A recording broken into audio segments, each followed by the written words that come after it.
والی میرے لیے فضل اور کیا ہو سکتی ہے کہ میرے بندے کو تم کسی شکل میں میری اولاد بناؤ یا میرے اوپر زور ڈال کر مجھے اپنے فیصلے بنانے میں دادا جو نیک لوگ ہیں ان کی تعریف کرنا، وہ تمہارے سر کے تاج ہیں، ان کے راستے پر چلنا جو ایمان اور تقوی کی راہ ہے۔ تو یہ صحیح معنوں میں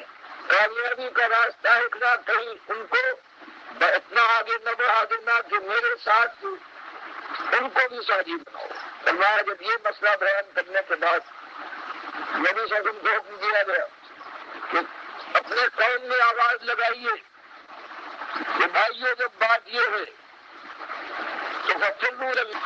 اللہ کی طرف دوڑو، مالک کی بارگاہ کی طرف، اللہ کی رحمت کو حاصل کرنے کے لیے مالک کی بندگی اور اٹھنے کے لیے دوڑو، اس کے بجائے اس کے بندوں کے دروں سے چمٹے جاتے ہو، ان کی چوکھٹوں پر جا کر ماتھے لگاتے ہو، ان کا طواف کرتے ہو، ان کی پوجا ہے، ان کی پکار ہے۔ اللہ کو چھوڑ کر تم نے جو راستہ اختیار کیا ہے، اللہ کے نبی صلی اللہ علیہ وسلم کو حکم دیا گیا کہ اپنی قوم سے کہو کہ بھائیو اپنے قدم پیچھے لاؤ اور اللہ کی طرف رخ کرو، مالک کی بندگی کا رویہ اور طریقہ اختیار کرو، مالک کے بندوں کے بندے نہ کرو۔ اور یہ بات سننے کے بعد تمہارے چہرے بگڑ جا رہے، گالیاں دیتے ہو، اپنے دوست کو دشمن اور خیر خواہ کو بدخواہ گردانتے ہو۔ تو بھائیو کچھ ہے، گالی دو، پتھراؤ کرو، جان کے دشمن ہو جاؤ، تہمتیں لگاؤ، کچھ ہو، ذمہ داری، خیر خواہی، محبت اور تمہارے ساتھ خلوص کا تقاضا یہ ہے کہ کچھ کرو، لیکن بات وہی ہے جو تمہارے لیے خیر کی سچائی کی بات ہے، وہی بیان کروں گا۔ اور انی لکم منہ نذیر مبین، اور یاد رکھو میں تمہارا خیر خواہ ہوں، مالک کی طرف سے بھیجا گیا ہوں، اللہ نے مجھ پر ذمہ داری ڈالی ہے کہ میں تم کو جہنم کی آگ سے بچا کر جنت کی طرف لے جانے کی کوشش کروں، اور اس لیے میں تمہارے سامنے کھلا ڈرانے والا بن کر آیا ہوں۔ اور سنو وہ مسئلہ کیا ہے کہ ولا تجلو، یہی بات جو دلائل سے بیان کی جا رہی، نتیجہ بتاتے ہوئے کہ دیکھو ایک بات میں کہتا ہوں کہ اللہ کے بندے بنو، ولا تجلو، اور مت باللہ رات الہن آخر، کوئی اور الہ نہیں ہے جس کی زمین، جس کی قدرت ہر ایک چیز کے اوپر غالب ہے، بس وہی ایک ہے جو تمہارا الہ، تمہارا مالک، تمہارا رب ہے، تمہارا مشکل کشا اور دستگیر، تمہارا داتا اور غوث ہے، وہ جو تمہارے سجدوں کا مستحق ہے، جو اس کے سامنے جھکو، اس کے در سے تمہارا دل کانپے، خوشی کا موقع ہو اس کا شکریہ ادا کرو، اس کی راہ میں نظر و نیاز کرو، اس کے غریب بندوں تک دیا ہوا مال پہنچاؤ، اور کوئی وقت ایسا آ جائے جو مصیبت کا تو اس سے پناہ مانگو، اس کو آواز دو،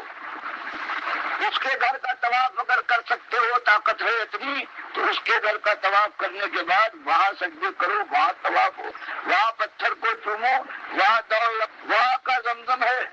اس کو اللہ کا تحفہ سمجھو، اور اس کے مقابلے میں کوئی اور چیز نہ ہونا چاہیے۔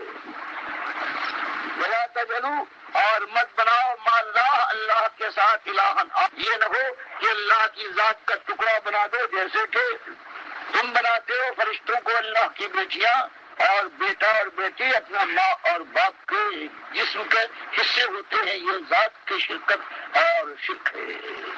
نہ بناؤ صفات میں عالم الغیب سمجھ کر اندھیرے اجالے میں قریب اور نزدیک سے آواز نہ دو کہ وہ تمہاری مدد کو پہنچے،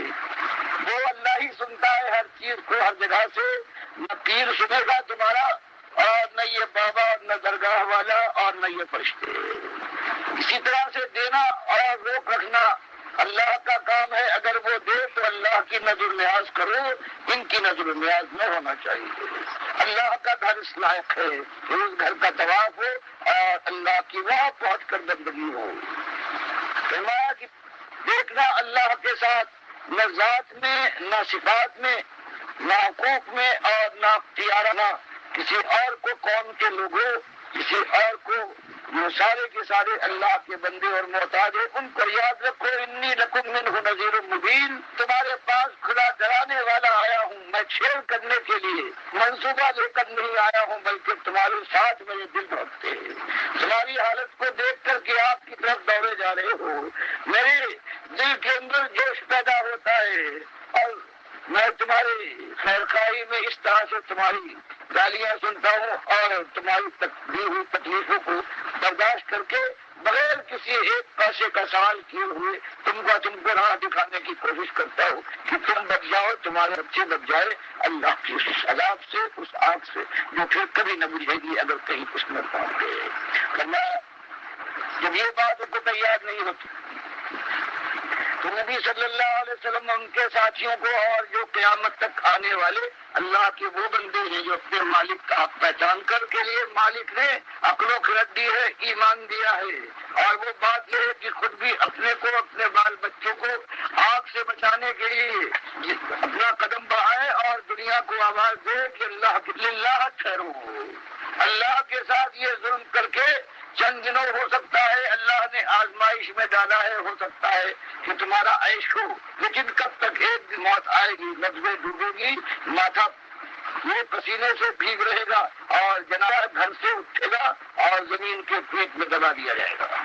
اس کے بعد معاملہ ختم نہیں ہوا، اس کے بعد پھر وہ دن آ کے رہے گا جب فیصلہ ہوگا کہ آگ والا کون ہے اور جنت کی بادشاہی کا مستحق کون ٹھہرے گا۔ لیکن دنیا کا معاملہ یہ ہے کہ خیر خواہ ان کے سامنے آئے، ان کا ہمدرد آئے، لیکن جب وہ یہ بات کہتا ہے کہ مالک اکیلا ہے، اس کے مالک کے ساتھ اس کے مساجی نہ بناؤ، یہ مالک کے لیے کنزل اور گالی ہے اور اس کو بغیر توبہ کے کبھی معاف نہ کرے گا۔ تم دیکھنے میں چاہے پوری زمین کو اگر اچھے اعمال جو سمجھے جاتے ہیں ان سے کر کے دنیا کو تم پھرتے ہو، لیکن اگر ایمان صحیح نہیں ہے تو پروردگار تمہارے کسی عمل کی کوئی قیمت نہ دے گا، بلکہ اس کے اور دوزخ کے آپ کے ذکر کر دے گا۔ اللہ یہ ہمیشہ یہی بات آئی ہے، کتنی سادہ اور صاف بات ہے، لیکن ہمیں اس کی اکثریت نے اس بات کو نہیں مانا ہے۔ اللہ کے نبی صلی اللہ علیہ وسلم سے کہا جا رہا ہے کہ آج آپ کے ساتھ بھی آپ کی قوم یہ سلوک کر رہی ہے کہ آپ خیر خواہ ہیں، وہ بدخواہ سمجھتے ہیں، آپ ان کے دوست ہیں اور رحمت بنا کر بھیجے گئے ہیں، اور یہ رحمت ہے، ہمیشہ یہی ہوا ہے، غم نہ کیجیے، جمے رہیے، بات یہی ہے، اس کے علاوہ دوسری بات نہیں۔ کذالک ما اتى الذین من قبلهم من رسول الا قالوا ساحر او مجنون۔ آج آپ کو یہ دیوانہ کہتے ہیں، جادوگر کر ڈالتے ہیں، آپ کی بات ماننے سے انکاری ہے، اس لیے ان کے پاس دنیا ہے، ان کا اقتدار ہے، ان کے پاس دولت ہے، اور یہ جو دینداری کے بھیس میں آیا ہے، جو کاروبار کرنے والا جو پنڈت ہے، یہ بھی ان کے ساتھ ہے، اس کی بھی دنیا ہے جو شرک کے ساتھ اور ملی ہوئی ہے، توحید کے نام سے یہ کاپ رہے ہیں۔ تو ماں جیسے اس سے پہلے جب یہ آواز اٹھتی ہے ایک خیر اور بھلائی اور اصلاح کا ایک طریقہ ہے، وہ ہمیشہ آنے والے نے اٹھایا ہے، تو جیسے آج آپ کو جھوٹا کہا جا رہا ہے، مجنون گردانا جا رہا ہے، جادوگر کوئی کہتا ہے، آج اس سے پہلے بھی یہی ہوا ہے اور اس کے بعد بھی یہی ہو رہا ہے جو آج آپ دیکھتے ہیں۔ ایسا معلوم ہوتا ہے تواسو بھی کہ